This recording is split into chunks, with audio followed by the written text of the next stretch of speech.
Welcome everyone. Okay Shivam में एक बार फिर से आप सभी का स्वागत है कंप्यूटर नाट काउंटी पार्ट में। और इसके पहले हमने 19 पार्ट करा चुके हैं, जिसमें विभिन्न प्रकार के बाल विकास से जितने भी टॉप या फिर इजी क्वेश्चन रहे हैं सारे डिस्कशन किए गए हैं। और इसमें भी आप लोगों को जितने भी पिछले साल के रिपीट क्वेश्चन हैं तो उससे आपको पता चलेगा एमपीटेट में आने वाले क्वेश्चन का क्या लेवल रहता है, उससे अनुसार तैयारी करना चाहिए। चलो आओ देखते हैं। साथ ही इसमें डिटेल डिस्कशन किया जाएगा, चित्र के माध्यम से आपको समझाया जाएगा। जो कॉन्सेप्ट आप भूल चुके होंगे उसको भी रिवीजन करने में मदद करेगा। तो अपना रब पेन उठाओ और बैठो। चलो देखो पहला क्वेश्चन देखो। इन मनोवैज्ञानिकों में से किसने दो आयामों अंतर्मुखी और बहिर्मुखी के आधार पर व्यक्तित्व का एक सिद्धांत विकसित किया है? सिगमंड फ्रायड ने, कार्ल यंग ने, एरिक फॉर्म ने या फिर हैंस आइसिंग ने? इसमें आपको बताना है कि कौन सा ऐसा मनोवैज्ञानिक है जिसने दो आयामों अंतर्मुखी और बहिर्मुखी को विकसित किया है। सोचो कौन सा होगा। Psychological have developed a theory of personality based and two dimension introversion and extroversion. इसका आंसर देखो। इसका आंसर हो जाएगा हैंस आइसिंग। हैंस आइसिंग महोदय ने पर्सनालिटी क्षेत्र में दो आयामों को विकसित किया है, पहला अंतर्मुखी दूसरा बहिर्मुखी। ठीक है, पहले का जो आंसर होगा 4th नंबर।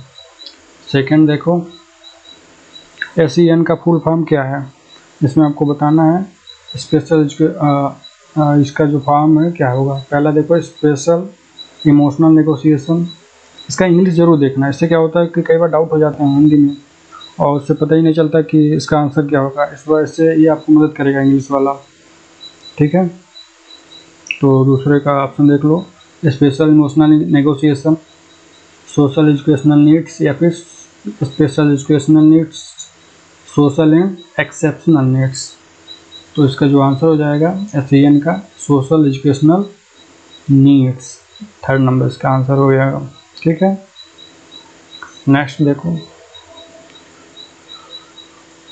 बाल केंद्रित शिक्षा की आवश्यकता मुख्यतः किन कारणों से बढ़ गई है? बाल केंद्रित शिक्षा की आवश्यकता किस कारणों से बढ़ गई है? माता पिता के आसपास बच्चों के लिए समय ही नहीं है, या फिर माता पिता कम योग्य हैं, शिक्षकों की बेहतर योग्यता, या फिर शिक्षक संपूर्ण विकास के लिए अधिक सुसज्जित है?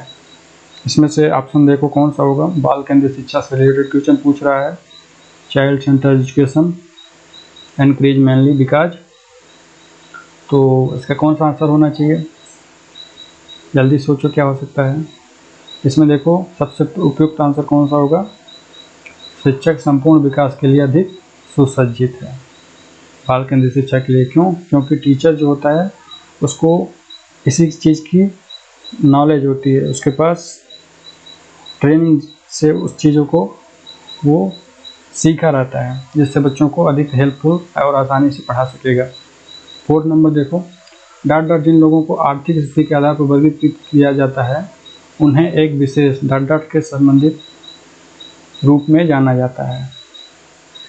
जिन लोगों को आर्थिक स्थिति के आधार पर वर्गीकृत किया जाता है, इसमें आपको बताना है आर्थिक स्थिति के आधार पर वर्गीकृत किया जाता है तो किस ग्रुप में रखा जा सकता है। एथनिक ग्रुप, रिलीजियन, क्लास या फिर कास्ट। तो इसका जो आंसर होगा क्या हो सकता है? इसका जो आंसर हो जाएगा एक वर्ग के रूप में रखा जाता है। देखो यहाँ पे जो इसका जो 4th का आंसर हो जाएगा 3rd होगा, क्योंकि एक एरिया वाइज डिवाइड कर दिया गया है कि आर्थिक स्थिति, सामाजिक स्थिति, ये सब वर्ग में आ जाएगा, न कि एथनिक ग्रुप, रिलीजियन या फिर कास्ट। 5 नंबर क्वेश्चन देखें। शिक्षण की एक विशेष पद्धति की धारणा शिक्षार्थियों के बीच भिन्न है। क्यों? क्योंकि वे सीखना नहीं चाहते हैं, उन्हें विषय की पसंद नहीं है, या फिर धारणा शिक्षार्थियों के पर्यावरण पर निर्भर है जिसके आदी हैं, उनमें से कुछ शिक्षक को पसंद नहीं करते हैं। तो इसमें आपको बताना है शिक्षण की विशेष पद्धति की धारणा शिक्षार्थियों के बीच भिन्न क्यों है। ठीक है, सोचो इसका आंसर क्या हो सकता है 5 नंबर का। तो इसका जो आंसर हो जाएगा धारणा शिक्षार्थियों के पर्यावरण पर निर्भर है जिसके आदी हैं। ठीक है, क्वेश्चन नंबर 6 देखो, यौवन के दौरान होने वाला प्राथमिक परिवर्तन क्या है? In primary changes in during puberty. ठीक है, ऑप्शन देखो, psychological maturity, social maturity, cognitive maturity, sexual maturity. यौवन के द्वारा परिवर्तित होने वाला प्राथमिक परिवर्तन जो होता है क्या होता है? मनोवैज्ञानिक परिपक्वता, सामाजिक परिपक्वता, संज्ञानात्मक परिपक्वता या फिर यौन परिपक्वता। तो देखो जो यौवन के टाइम होता है किस स्टेज में होता है, इसकी एज की स्टेज क्या होती है? 18 ईयर के आसपास होती है, यह स्टार्टिंग होता है। तो इसमें सबसे ज़्यादा जो परिवर्तन होता है सेक्सुअल मैच्योरिटी यानी यौन परिपक्वता। ठीक है, क्वेश्चन नंबर 6 का आंसर 4 होगा। क्वेश्चन नंबर 7 देखो, किस उम्र में नवजात शिशु माँ की आवाज़ को पहचानता है? नवजात शिशु माँ की आवाज़ को किस उम्र में पहचानता है? Newborn recognise the mother's voice. ठीक है, मदर्स वॉइस किस उम्र से? एट बर्थ यानी जन्म से, एट 3 मंथ्स यानी 3 महीने पर, एट 6 मंथ्स यानी 6 महीने पर, एट 9 मंथ यानी 9 महीने पर। जो इसका देखो जो नवजात शिशु होता है, जो चाइल्ड होता है, वो हमेशा बर्थ से पहले से आवाज़ को पहचानता है अपनी माँ की, वो गर्भ के दौरान या फिर बर्थ से पहले, जन्म से। ठीक है, 7 का आंसर फर्स्ट होगा। 8 देखिए, 20वीं शताब्दी के मध्य में एक विकास सिद्धांतकार कौन था जो बच्चों के नैतिक विकास के अपने विशिष्ट और विस्तृत सिद्धांत के लिए जाना जाता है? इसमें आपको मेन रूप से देखना है नैतिक विकास। नैतिक विकास के विशिष्ट और विस्तृत सिद्धांत के लिए जाना जाता है, ऐसा कौन सा था? किसने दिया था? लॉरेंस कोहलबर्ग ने, वाइगोत्स्की महोदय ने, पियाजे महोदय ने, एरिक्सन ने। तो देखो जो मोरल डेवलपमेंट दिया है, मोरल डेवलपमेंट ये रहा आपका इंग्लिश में देखते रहना, इससे क्या होगा, इजी रहेगा। और जल्दी जल्दी इस क्वेश्चन को करना है, क्या हो सकता है सोचो जल्दी। 8 का आंसर हो जाएगा लॉरेंस कोहलबर्ग। कोहलबर्ग ने मोरल डेवलपमेंट दिया है जिसमें 3 स्टेज और 6 टाइप हैं। क्वेश्चन नंबर 9 देखो, किसने प्रभाव का नियम प्रतिपादित किया था? लॉ ऑफ इफेक्ट किसने प्रभावित किया है? स्टर्नबर्ग ने, फ्रॉम ने, थॉर्नडाइक ने, बंडूरा महोदय ने। तो लॉ ऑफ इफेक्ट आप लोगों को पता ही होगा, थॉर्नडाइक काफ़ी फेमस है। थॉर्नडाइक महोदय ने इसको दिया है, law of effect, law of readiness, इन्हीं का ये सिद्धांत है। तो इसका जो 9th का आंसर हो जाएगा 3rd नंबर। 10 देखो, पहला बुद्धिमत्ता परीक्षण किसने विकसित किया? फर्स्ट इंटेलिजेंट टेस्ट किसने विकसित किया था? बिनेट एंड बर्मन या फिर बिनेट एंड सिमन या फिर गोडार्ड और टर्मन या गोडार्ड और बैचलर। तो इसमें देखो फर्स्ट इंटेलिजेंट टेस्ट पूछा है, कब दिया था, किसने दिया था? तो सबको पता होगा, काफ़ी फेमस टॉपिक है। 1905 में किसने दिया था? इसको नोट डाउन कर लेना अपने, अगर भूलता हो तो, अगर याद हो तो कोई बात नहीं, बहुत अच्छी बात है, जल्दी से क्लिक कर सकते हो। बिनेट एंड साइमन महोदय ने, इसको इनको देख सकते हो इमेज से भी, इससे तुम लोग ये याद रहेगा। ये हैं बिनेट और साइमन महोदय। बिनेट, इन्होंने 1857 से 1911 तक इनकी डेट ऑफ बर्थ रही है, और ये इन्वेंटेड मोस्ट इन्फ्लुएंटेड फॉर्म था इंटेलिजेंट टेस्ट। ये रहा उनका इमेज, याद रखना हमेशा। ठीक है, नेक्स्ट क्वेश्चन देखो।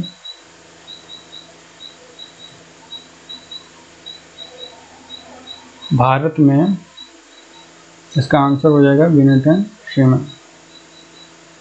भारत में आंगनवाड़ी केंद्रों के माध्यम से दी जाने वाली पूर्व प्राथमिक शिक्षा किसके अंतर्गत आती है?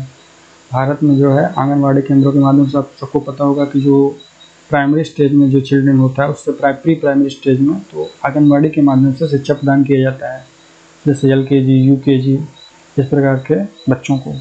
तो इसी यही पूछा है कि भारत में आंगनवाड़ी केंद्रों के माध्यम से दी जाने वाली पूर्व प्राथमिक यानी प्री प्राइमरी स्टेज किसके अंतर्गत आती है, किस मिनिस्ट्री के अंतर्गत आती है? Ministry of social justice and empowerment, ministry of health and family welfare यानी स्वास्थ्य और परिवार कल्याण मंत्रालय, या फिर ministry of women and child development यानी महिला और बाल विकास मंत्रालय, या फिर ministry of human resource and development यानी मानव संसाधन विकास मंत्रालय। सबसे पहले ये देखो आंगनवाड़ी केंद्रों में किस प्रकार पढ़ाई होती है। ये रहा आपका आंगनवाड़ी में। देखो आंगनवाड़ी में एक टीचर है आंगनवाड़ी सहायिका के रूप में, और इनको ये बच्चों को पढ़ा रहे हैं। तो इस तरह से इसका जो आंसर देखो क्या हो सकता है, किस मिनिस्ट्री के अंतर्गत आया ये पूछा है आपको, ये बताना है। तो इसका जो आंसर हो जाएगा महिला एवं बाल विकास मंत्रालय के अंतर्गत आता है। बच्चों से रिलेटेड ये मंत्रालय भी है। ठीक है, 11th का आंसर ये रहेगा था। 12 देखिए, गहन चिंतन किसका एक पहलू है? किसका एक पहलू यानी क्रिटिकल थिंकिंग के बारे में पूछा है। तो ऑप्शन देख लो, बायसनेस, रीजनिंग, बिलीफ्स यानी विश्वास, या इमोशन यानी भावना। गहन चिंतन किसका एक पहलू हो सकता है? सोचो इसमें क्या हो सकता है, इसका आंसर बताओ, जल्दी बताओ। तो 12 का जो आंसर हो जाएगा क्रिटिकल थिंकिंग का रीजनिंग, ये हमेशा आंसर होता है। क्योंकि क्रिटिकल थिंकिंग यानी गहन सोच, यानी किसी भी क्षेत्र के, किसी भी चीज़ की, किसी भी अपने एरिया का, तो रीजनिंग के माध्यम से तो संभव होता है। ठीक है, नेक्स्ट देखें क्वेश्चन नंबर 13। शिक्षण की गुणवत्ता का निर्णय किस पर निर्भर करता है? Quality of teaching depends on developing a relationship यानी संबंधों को विकसित करने पर, अटेनमेंट ऑफ इंफॉर्मेशन यानी जानकारी की प्राप्ति पर, या फिर डिसिप्लिन यानी अनुशासन पर, या फिर ओवरऑल डेवलपमेंट ऑफ स्टूडेंट यानी छात्रों के समग्र विकास पर। तो देखो, शिक्षक की गुणवत्ता का निर्णय छात्रों के समग्र विकास पर निर्भर करता है, न कि संबंधों के विकसित करने पर, जानकारी की प्राप्ति पर या अनुशासन पर। इसका जो आंसर हो जाएगा 13 का 4 number, overall development of students. ठीक है, क्वेश्चन नंबर नेक्स्ट देखिए। संक्षिप्त शब्द ADHD काफ़ी फेमस है, बेस्ट है। डिसेबिलिटी का एक क्वेश्चन है और ये हमेशा पूछता है कभी कभी, ADHD, ऑटिज्म, डिसेबिलिटी, डिस्फेजिया। तो ये आप लोग किसी अपने एक पेज में कहीं नोट डाउन करके उसको बार बार देखते रहना अगर इसमें कंफ्यूज होते हो। और साथ ही इसमें देखो हिंदी इंग्लिश में काफ़ी कंफ्यूजन दिया है, तो इसका एक बार इंग्लिश ज़रूर देख लेना पेपर के टाइम में। इससे क्या होगा कि गलत नहीं होगा। यहाँ पे देखो, अटेंशन डेफिसिट हाइपर सेंसिटिविटी इसमें लिखा है डिसऑर्डर, यानी ध्यान अभाव अति संवेदनशीलता विकार। कई बार HY के चक्कर में देख के जल्दी से इसको न मार के चले जाना, नहीं, एक नंबर गलत हो जाएगा। इसका जो आंसर हो जाएगा ADHD का जो फुल फॉर्म होता है attention deficit hyper activity disorder, यानी ध्यान अभाव सक्रियता। इसमें बालक जो होता है उसका किसी एक जगह ध्यान फोकस नहीं रह पाता, वो काफ़ी विचलित होता है, कभी बार बार कहीं बाहर देखता रहता है या फिर कहीं कुछ शरारतें करता रहता है। तो इससे रिलेटेड यह क्वेश्चन है। 14 का जो आंसर हो जाएगा सेकंड नंबर। 15 देखो, निम्नलिखित में से क्या ध्यान का एक आंतरिक कारक नहीं है? आपको ये बताना नहीं, देखना है। कई बार गलती कर देते हो, इसको ध्यान से देखना। तो इसमें आपको बताना है कि internal factor of attention, attention का आंतरिक कारक नहीं है। क्या? इंटरेस्ट यानी रुचि, इंटेंसिटी यानी तीव्रता, माइंड सेट यानी पूर्व धारणा, या फिर मोटिवेशन यानी प्रेरणा। तो आपको ये बताना है। तो इसका आंसर क्या होगा, जल्दी से सोचो कि अवधान किस में निरूपित हो सकता है। तो इसका जो आंसर हो जाएगा तीव्रता। तीव्रता जो है, तीव्रता में ध्यान का आंतरिक कारक नहीं है, जबकि ये रुचि है, पूर्व धारणा भी है और प्रेरणा भी है। तो 15 का जो आंसर हो जाएगा सेकंड नंबर। 16 देखो, कोहल वर्ग अपने नैतिकता के सिद्धांत में निम्नलिखित कारकों में से किस पर ध्यान केंद्रित किया है? कोहल वर्ग महोदय ने नैतिकता सिद्धांत में किन कारकों पर ध्यान केंद्रित किया है? फैमिली इन्फ्लुएंसेस यानी परिवार प्रभुत्व, कोग्निटिव डेवलपमेंट संज्ञानात्मक विकास, कल्चर यानी संस्कृति, जेंडर डिफरेंशिएशन यानी लिंग से भेद। तो कोहल वर्ग महोदय ने किस नैतिकता के सिद्धांत पर कारकों को केंद्रित किया है? तो इसका आंसर क्या होगा, सोचो जल्दी से। 16 का आंसर क्या होगा? तो कोहल वर्ग जो थे संज्ञानात्मक विकास से, संज्ञानात्मक विकास के क्षेत्र में काम किया है इन्होंने और उसी पे ध्यान केंद्रित किया है। यहाँ पे देखो मोरलिटी दिया है, थ्योरी ऑफ मोरलिटी।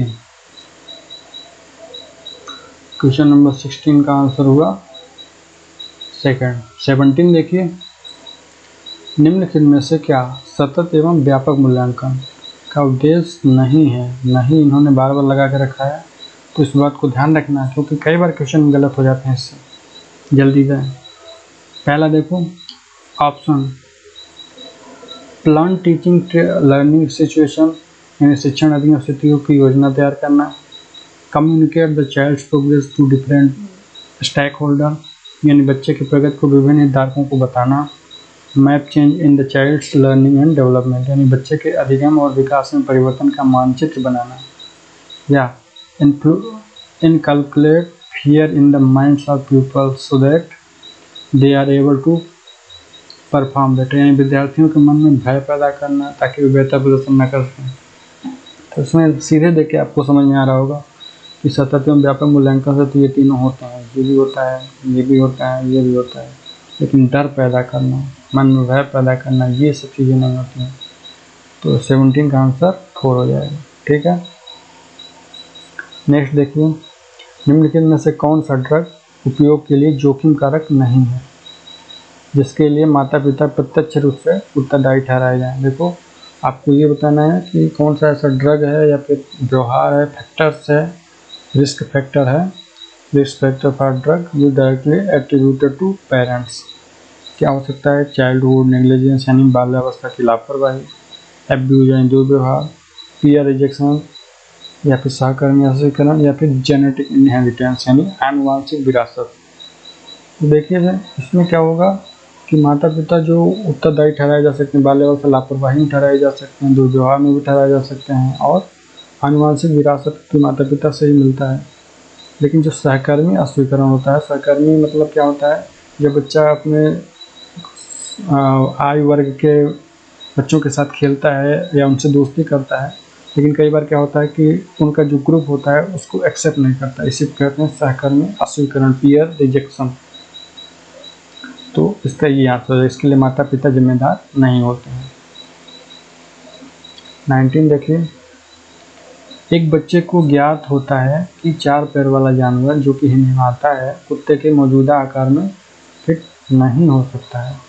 इस नई जानकारी को इस आकार में फिट करने के लिए वह कौन सी प्रक्रिया अपनाएगा? बेसिकली यहाँ पे एक ज्ञान है जो पहले से आप उसके पास स्थिति है, लेकिन उसके उसी अनुरूप उस ज्ञान को वो अपने अंदर कैसे बैठाएगा, उसी टाइप के दूसरे ज्ञान को। ठीक है, यहाँ पे ये है कि 4 पैर वाला जानवर यानी घोड़ा की बात की जा रही है। घोड़ा जैसा ही कुत्ता भी होता है, लेकिन साइज छोटा होता है, उसका साइज बड़ा होता है। तो इसमें आपको यही बताना है कि इसमें कौन सा फैक्टर सबसे ज़्यादा काम करेगा। डिसइक्विलिब्रियम यानी असंतुलन, एकोमोडेशन यानी समायोजन, एसिमिलेशन यानी आत्मसात, या फिर होमोस्टैटिक यानी समस्थिति। तो देखो, बच्चे को पता है घोड़ा के बारे में और उसे कुत्ता के बारे में अपने अंदर ज्ञान को बैठाना है कि यह घोड़ा है और ये कुत्ता है। तो इसमें ऐसा कौन सा फैक्टर उसके अंदर होना चाहिए या किसके द्वारा वो समावेशन कर सकता है। ठीक है, तो 19 का जो आंसर हो जाएगा समायोजन, एकोमोडेशन के अंतर्गत ये होता है। ठीक है, समायोजन के अंतर्गत ये चीज़ें आती हैं। नेक्स्ट देखिए, क्वेश्चन नंबर 20, एक बच्चे को आज की परीक्षा के लिए याद किए गए हिंदी अक्षरों को स्मरण करना उसके द्वारा कल लिखे गए कन्नड़ परीक्षा के कारण कठिन लगता है। इस घटना को किस नाम से जाना जाता है? रेट्रोएक्टिव इंटरफेरेंस यानी पृष्ठोन्मुखी अवरोध, रेट्रोग्रेड इंटरफेरेंस यानी प्रतिगामी अवरोध, एंटीरियोग्रेड इंटरफेरेंस यानी अग्रगामी अवरोध, प्रोएक्टिव इंटरफेरेंस यानी अग्रोन्मुख अवरोध। 20 का जो आंसर हो जाएगा प्रोएक्टिव, अग्रोन्मुखी अवरोध। यहाँ जो देखो, हिंदी के अक्षरों को स्मरण करके कन्नड़ परीक्षा के कारण कठिन लगता है, मतलब हिंदी के अक्षर उसको याद हो जा रहे हैं, लेकिन कन्नड़ जो लैंग्वेज है उसको याद नहीं हो रहा है। तो जो उसकी ये इस प्रकार की धारणा है, मतलब हिंदी को याद कर लिया तो कन्नड़ को नहीं कर पाएगा। प्रोएक्टिव इंटरफेरेंस, अग्रोन्मुखी अवरोध, मतलब पहले से वो सोच के बैठा है। इसका जो आंसर हो जाएगा 20 का 4 हो जाएगा। इस चैनल को अगर सब्सक्राइब ना किया हो तो सब्सक्राइब जरूर करें। इसी प्रकार से हम आपको बहुत सारे क्वेश्चन कराएंगे और आपको जितने भी कन्फ्यूजन होंगे उसको भी दूर करेंगे। आप लोग कमेंट बॉक्स में लिख सकते हो जो भी जिस भी क्वेश्चन में आपको डिटेल में जानना हो।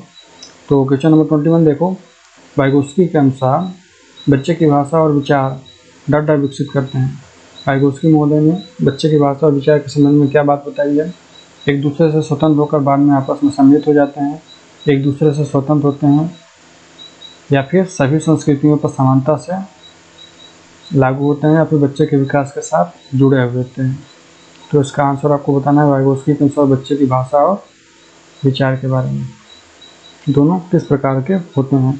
21 का जो आंसर हो जाएगा एक दूसरे से स्वतंत्र होकर बाद में आपस में सम्मिलित हो जाते हैं। 21 का फर्स्ट आंसर हो जाएगा। ठीक है, इन्होंने बताया था कि शुरुआत में बच्चे कि किस प्रकार से भाषा और विचार, जबकि पियाजे महोदय ने भाषा की मात्रा को कम किया है और विचार को ज़्यादा महत्वता दिया है। ये भी ध्यान रखना, काफ़ी फेमस क्वेश्चन रहता है, ये हमेशा एक क्वेश्चन आते ही जाते हैं। 22 देखो, जो माता पिता बहुत सारे नियम बनाते हैं लेकिन अपने बच्चे को नियमों का पालन करने के लिए सहायता भी करते हैं, किस काम से करता है।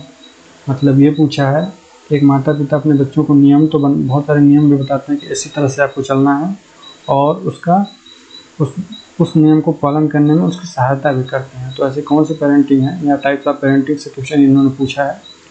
Uninvolved parenting, permissive parenting, authoritative parenting, authoritarian parenting. इसका आंसर आपको बताना है कौन सा होगा। ये रहा आपका पेरेंटिंग का डिफरेंट पेरेंटिंग स्टाइल। देखो यहाँ पे पहले वाले में अथॉरिटेरियन पेरेंटिंग, अगर कई बार कन्फ्यूजन हो जाता है तो इससे आपको याद रहेगा। देखो अथॉरिटेरियन में क्या होता है कि सत्तावादी, इसका हिंदी जो होता है अथॉरिटेरियन पेरेंटिंग, सत्तावादी। इसमें strict and demanding parenting and fail to listen and respect their child's opinion. इसमें बहुत ज़्यादा कड़ाई से पालन किया जाता है, और इसमें क्या होता है बच्चों को संसाधन उपलब्धता कम रहती है और ज़्यादा से ज़्यादा नियम थोपे जाते हैं, इसे बोलते हैं अथॉरिटेरियन पेरेंटिंग। जबकि अथॉरिटेटिव पेरेंटिंग जो आपको पूछा है तो उसमें क्या होता है कि नियम भी बनाते हैं कि आपको इतने तो इतने टाइम पढ़ना है, लेकिन उसके साथ सहयोग भी करते हैं कि आपको समय से आपका भोजन या फिर जो भी हो। तो इस तरह से पेरेंटिंग जो होती है अथॉरिटेटिव पेरेंटिंग। ठीक है, ये डिफरेंस है। तो इसका जो 22 का आंसर हो जाएगा अथॉरिटेटिव पेरेंटिंग, 3rd नंबर। ठीक है, क्वेश्चन नंबर 23 देखो, डांट कार्य करने और एक लक्ष्य की ओर बढ़ने की इच्छा है। क्या चीज़ ऐसा हो सकता है, कौन सा ऑप्शन ऐसा हो सकता है जो आपको कार्य करने और एक लक्ष्य की ओर बढ़ने की इच्छा दर्शाता हो। प्रिजर्वेंस यानी परजीवरेंस यानी दृढ़ता, वेलोर यानी साहस, मोटिवेशन या ग्रिट यानी धैर्य। तो आपको ऐसा कौन सा चीज़ है जो कि आपको कार्य करने और एक लक्ष्य की ओर उन्मुख करता है, बढ़ाता है। 23 का आंसर क्या हो सकता है। तो इसका जो आंसर हो जाएगा मोटिवेशन। किसी भी चीज़ को मोटिवेशन क्या है, स्किनर महोदय ने मोटिवेशन के बारे में क्या है, एक लर्निंग का सुपर हाईवे है। अगर आपको पढ़ना है तो आपके पास मोटिवेशन है तो आप जिस प्रकार हाईवे पे गाड़ियाँ चलाते हैं उसी प्रकार से आपकी पढ़ाई भी होगी। यानी मोटिवेशन बहुत बड़ा फैक्टर होता है लर्निंग में। नेक्स्ट क्वेश्चन देखिए 24, निम्नलिखित सिद्धांतकारों में से कौन अधिगम की प्रक्रिया में वर्गीकरण के महत्व पर जोर देते हैं। अधिगम की प्रक्रिया में वर्गीकरण पे कौन सा जोर देता है, ये आपको बताना है। तो ऑप्शन देखो, कोहलर महोदय ने दिया था, बंडूरा ने, बर्नर ने, या फिर ब्रूनर, यहाँ पे होगा ये बर्नर देखो लिखा गया है, ब्रूनर या फिर पावलो। तो अधिगम की प्रक्रिया में वर्गीकरण के महत्व पर जो जोर देता है तो ब्रूनर महोदय ने इसके बारे में डिस्कशन किया है, इन्होंने डिफ्रेंशिएट किया है। 24 का जो आंसर हो जाएगा 3rd होगा। 25 देखिए, विज्ञान में समस्या आधारित शिक्षा है, शिक्षार्थियों की मन की वैज्ञानिक आदतों को प्रोत्साहित करती है। इनमें से कौन सा विकल्प समस्या आधारित सिद्धांत सीखने के कुछ दिशा निर्देशों का उचित वर्णन करता है। तो आपको यही बताना है। इसका ऑप्शन देखो, पढ़ना लिखना सुनना, मल्टीमीडिया का उपयोग करके चर बनाकर विचारों को समझना, प्रश्न पूछना, एक परिकल्पना का निर्माण करना, बार बार परीक्षण करना, या फिर चर्चा, निश्चित संख्या में परीक्षण, सहकारी शिक्षण। आपको बताना है वैज्ञानिक आदतों को कौन सा प्रोत्साहित करेगा समस्या आधारित सिद्धांत को सीखने के लिए। 25 का आंसर बताओ, सोचो क्या होगा इसका आंसर। तो इसका आंसर जो हो जाएगा 25 का, प्रश्न पूछना, एक परिकल्पना का निर्माण करना और बार बार परीक्षण करना। ये एक साइंटिफिक मेथड है, जबकि ये पढ़ना लिखना सुनना एक क्लासिकल या फिर टिपिकल मेथड है। मल्टीमीडिया का उपयोग करना ये भी मॉडर्न मेथड है, लेकिन ये साइंस के एक ऊपर लेवल का है। चर्चा, निश्चित संख्या में परीक्षण और सहकारी शिक्षण ये भी एक पहले वाले मेथड में ही आ जाएगी। तो 25 का जो आंसर हो जाएगा 3rd नंबर। 26 देखिए, अवधान विस्मृति, स्पैम ऑफ अटेंशन को मापने के लिए प्रयुक्त किया जाने वाला उपकरण क्या है। देखो ये एक डिसेबिलिटीज का दूसरा क्वेश्चन है, इससे पहले ADHD इन्होंने दे रखा है, देखो दूसरा भी दिया है, उसमें ये पूछा है किस उपकरण के द्वारा मापा जाता है स्पेम ऑफ अटेंशन यानी अवधान विस्मृति। बेसिकली आप एक जगह फोकस नहीं हो पाता है बच्चा इससे रिलेटेड, तो उसके लिए किस प्रकार के उपकरण का उपयोग किया जाएगा, टेचिस्कोप, माइक्रोस्कोप, टेलीस्कोप या फिर एपिडायोस्कोप। तो 26 का जो आंसर हो जाएगा टेचिस्कोप के द्वारा मापा जाता है कि बच्चे में अवधान विस्मृति है या नहीं। 27 देखो, id ego super ego is put forth by यानी पहचान अहम पराहम को किसने स्थापित किया था। ये काफ़ी फेमस है, उसको कई बार क्वेश्चन में पूछता है, तो ध्यान रखना कि किसने दिया है। ऑप्शन देख लो, मास्लो ने, पाउलो ने, कार्ल युंग ने या फिर फ्रायड महोदय ने। तो 27 का जो आंसर हो जाएगा फ्रायड ने दिया था पहचान अहम पराहम, जिसमें इद ईगो सुपर ईगो काफ़ी फेमस है, आप लोग देखे ही होंगे। इसमें क्या होता है, बच्चा जिद्दी होता है, ईगो में ईगो सेंट्रिक होता है, और सुपर ईगो में नैतिक होता है, मोरलिटी इसके अंतर्गत होती है, और इन दोनों के बीच में समायोजन करने का काम ईगो करता है। 28 देखो, प्रेरणा के सिद्धांत में कहता है कि the expectancy theory of motivation states that people are motivated to do thing due to external rewards यानी पुरस्कार से व्यक्ति कार्य करने के लिए प्रेरित होता है। प्रत्येक व्यक्ति में जरूरतों का एक पदानुक्रम होता है। किसी व्यक्ति में वह बनने की इच्छा होती है जो वह बनने में सक्षम है, या फिर अभिप्रेरणा परिणाम की इच्छा पर निर्भर करता है। प्रेरणा में आपको बताना है मोटिवेशन थ्योरी में क्या ऐसा होता है। 28 का आंसर देखो, सोचो क्या होगा 28 का आंसर। तो 28 का जो आंसर हो जाएगा अभिप्रेरणा परिणाम की इच्छा पर निर्भर करती है, यानी motivation depends on desirability of the outcome. ठीक है। 29 देखिए, समावेशी कक्षा में पढ़ाना शिक्षकों के लिए एक चुनौती है, और इसमें निश्चित रूप से किसकी आवश्यकता होती है, हैबिट्स यानी प्रवृत्ति, टैलेंट यानी प्रतिभा, एक्सपर्टीज यानी दक्षता, प्रैक्टिस यानी अभ्यास। देखो समावेशी शिक्षा में समावेशी कक्षा में पढ़ाना शिक्षकों के लिए एक चुनौती है, उसके निश्चित रूप से इसमें एक्सपर्टीज होनी चाहिए। समावेशी कक्षा में कई टाइप्स के लड़के होते हैं, कल्चरल हो, डाइवर्सिटी हो, या फिर उसमें बहुत सारे डिसेबिलिटीज के बालक भी हो सकते हैं। उन सबों को हैंडल करने के लिए एक टच टीचर होना चाहिए, एक्सपर्ट होना चाहिए। ठीक है। क्वेश्चन नंबर 13 देखो, डॉट को वैचारिक परिवर्तन प्राप्त करने में प्रभावी पाया गया है। किसको वैचारिक परिवर्तन प्राप्त करने में प्रभावी पाया गया है? रीडिंग टेक्सचुअल मटेरियल यानी पाठ आधारित अध्ययन प्रणाली, लैब्स यानी प्रयोगशाला, डिस्कवरी लर्निंग यानी डिस्कवरी अधिगम, या फिर डिटेक्टिंग एन अनोमली यानी विसंगति का पता लगाना। देखो वैचारिक परिवर्तन करने के लिए किस चीज़ का उपयोग किया जा सकता है, किसके माध्यम से वैचारिक परिवर्तन किया जा सकता है? तो इसका जो आंसर हो जाएगा 13 का विसंगति का पता लगाना, यानी 4th number detecting N anomaly. इस तरह से 30 क्वेश्चन की सीरीज यहीं पर समाप्त होती है। और जितने भी आपको डाउट हुए हों या फिर आपके कितने मार्क्स आए इस क्वेश्चन को देख के आप कमेंट बॉक्स में ज़रूर लिखिएगा। चलिए फिर अगले सीरीज के फिर से कल आप लोगों को लगभग कल ही कराया जाएगा, तो देखिएगा नेक्स्ट पार्ट। तब तक के लिए थैंक यू सो मच।